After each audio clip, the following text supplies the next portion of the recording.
വിശ്വാസ വോട്ടെടുപ്പ് തേടുന്ന ഘട്ടം എത്തി നിൽക്കുമ്പോൾ ഭാരത് ജോഡോ ന്യായ് യാത്ര വെട്ടിച്ചുരുക്കിയേക്കുമെന്ന വാർത്തയാണ് വരുന്നത്. ഉത്തർപ്രദേശിലെ പര്യടനം വെട്ടിച്ചുരുക്കി നിശ്ചയിച്ചതിലും നേരത്തെ യാത്ര അവസാനിപ്പിക്കുന്ന കാര്യമാണ് കോൺഗ്രസ് ആലോചിക്കുന്നത്. രാകേഷ്, ഈ യാത്ര ഒരു തെറ്റായ സമയത്ത് നടത്തുന്ന യാത്രയാണെന്ന് ഇത് അനൗൺസ് ചെയ്തപ്പോൾ മുതൽ തന്നെ വലിയ വിമർശനങ്ങൾ ഉണ്ടായിരുന്നു. ഈ സമയത്ത് പ്രതിപക്ഷം നിരയെ നയിക്കേണ്ടുന്ന രാഹുൽ ഈ ഒരു യാത്രയ്ക്ക് തെരഞ്ഞെടുത്തതിനെതിരെ ശക്തമായ വിമർശനമുണ്ടായിരുന്നു. ഇപ്പോൾ കോൺഗ്രസ് അത് മനസ്സിലാക്കിയിരിക്കുന്നു എന്ന് വേണമോ ഇങ്ങനെ ഒരു തീരുമാനത്തിലേക്ക് പോകുന്നതിൽ നിന്ന് മനസ്സിലാക്കേണ്ടത്? എന്തൊക്കെ ആലോചനകളാണ് നടക്കുന്നത്? ഔദ്യോഗികമായി അവർ പറയുന്ന ഇതിനുള്ള കാരണം എന്താണ്?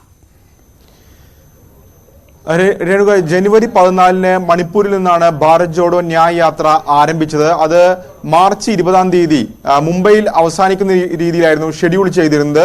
ഏതായാലും ഇപ്പോൾ ഏറ്റവും ഒടുവിൽ പുറത്തു വരുന്ന കണക്കുകൾ പ്രകാരം, വാർത്തകൾ പ്രകാരം ഒരാഴ്ച മുമ്പെങ്കിലും ഭാരത് ജോഡോ ന്യായ് യാത്ര അവസാനിപ്പിക്കുമെന്നുള്ളതാണ്. കാരണം ഉത്തർപ്രദേശിൽ 11 ദിവസമാണ് ഈ യാത്ര നടത്തുമെന്ന് നിശ്ചയിച്ചിരുന്നത്. പക്ഷേ അവിടെ ചില മേഖലകളെ ഒഴിവാക്കാനുള്ള തീരുമാനത്തിലേക്കാണ് ഇപ്പോൾ കോൺഗ്രസ് നേതൃത്വം. അത്തരമൊരു ആലോചനകളിലേക്കാണ് ഈ ഘട്ടത്തിൽ ഏതായാലും കടക്കുന്നത്.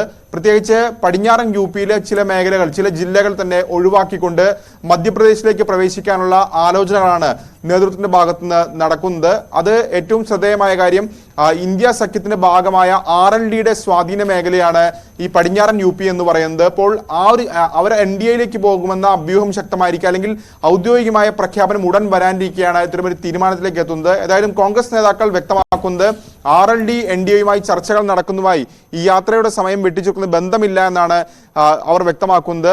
ഏതായാലും നേരത്തെ തന്നെ കോൺഗ്രസിൽ തന്നെ ഇത്തരത്തിലുള്ള ചർച്ചകൾ സജീവമായിരുന്നു. ഈ യാത്ര തുടങ്ങുമ്പോൾ തന്നെ അതിന്റെ ഒരു ഷെഡ്യൂൾ പലരും ചോദ്യം ചെയ്തിരുന്നു. പ്രത്യേകിച്ച് ലോക്സഭാ തെരഞ്ഞെടുപ്പിന് പാർട്ടിയെ സജ്ജമാക്കേണ്ട ഘട്ടത്തിൽ, ഒപ്പം മുന്നണിയുമായുള്ള ചർച്ചകളൊക്കെ നടക്കേണ്ട ഘട്ടത്തിൽ ഈ യാത്ര നടത്തുന്നത്, യാത്രക്കായി മുഴുവൻ ഊർജ്ജവും ചെലവഴിക്കുന്നത് ഗുണകരമാകില്ല എന്ന വിമർശനം ഉണ്ടായിരുന്നു. അത് പിന്നീട് കോൺഗ്രസിലടക്കം ചർച്ചകൾ നടക്കുകയും ചെയ്തിരുന്നു. പ്രത്യേകിച്ച് ഡൽഹി കേന്ദ്രീകരിച്ചുകൊണ്ട് വലിയ ചർച്ചകൾ നടക്കേണ്ട സമയമാണ്.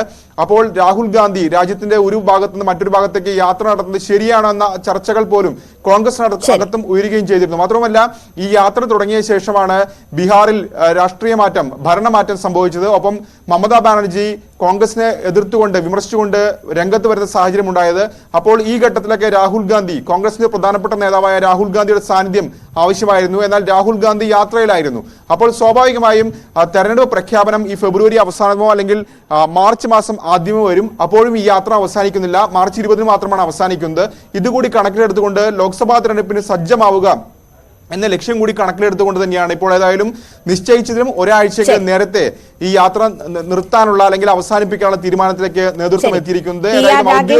വിവരങ്ങൾ നൽകിയത്. എന്തായാലും ഭാരത് ജോഡോ യാത്ര പ്രതീക്ഷിച്ചതിലും നേരത്തെ അവസാനിപ്പിക്കാനുള്ള നീക്കമാണ് കോൺഗ്രസിന്റെ ഭാഗത്തു നിന്നും ഉണ്ടാകുന്നത്. ഇന്ന് ദേശീയ തലത്തിൽ